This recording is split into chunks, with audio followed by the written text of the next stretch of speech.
On the 21st of May, 2021, the Commission on Higher Education said that flexible learning will continue until further notice. And this has sparked concern for some citizens in the country. And here's why. Some have confused flexible learning with online learning. And while some students are equipped to handle this online method of delivery and may even find some benefits, millions of others don't have access to the resources needed to use an online platform. In today's video, we'll be discussing what flexible learning is, the challenges this system faces, and suggest ways in which we can help fix these problems.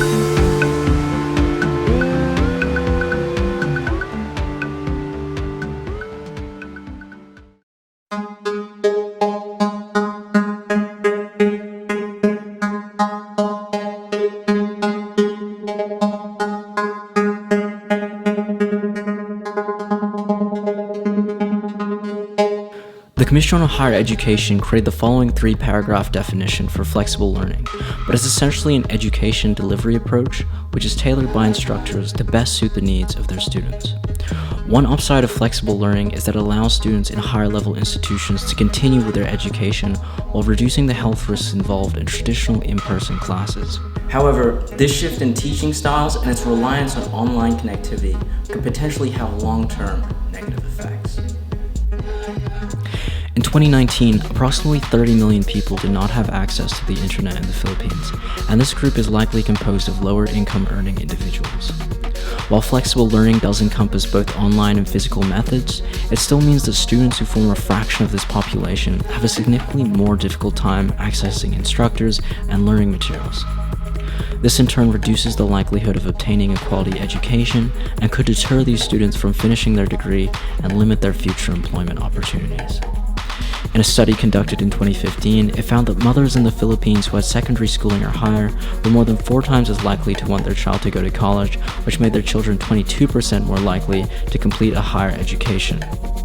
In the future, if flexible learning is still mostly online and there hasn't been significant investments in increasing the online connectivity of poorer communities, it could limit the opportunities of their children, increasing the rate of inequality within the country. The online component of flexible learning is also having adverse mental health effects.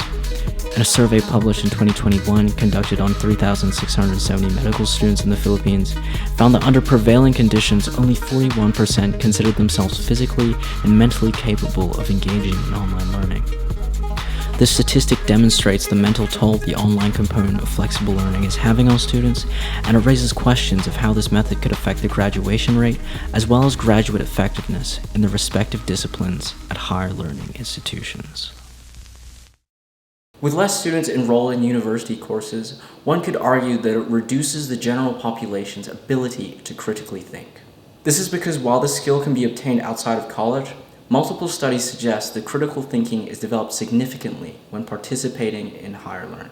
Critical thinking in conjunction with a solid education allows people to utilize the knowledge they've gained to develop better solutions to existing problems.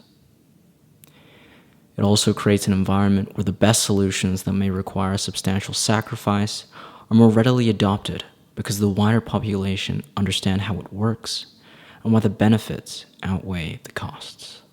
This, alongside the potential to raise the quality of living of poorer communities, is why higher education is so important. So how can we help?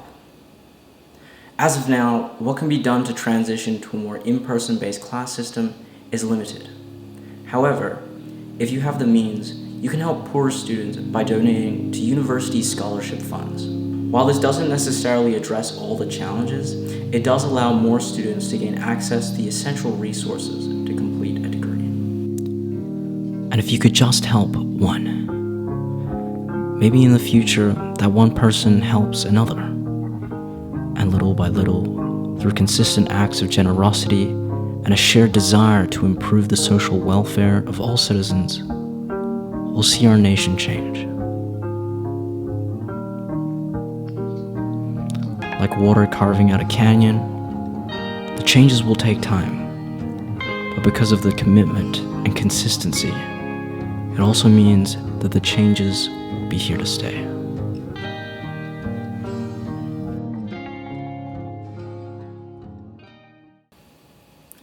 So that is the end of the series. We've discussed the topics of climate change, pollution, and how collaborative efforts combined with a quality education can help improve living standards and enable the country to be better equipped to face the challenges of the future.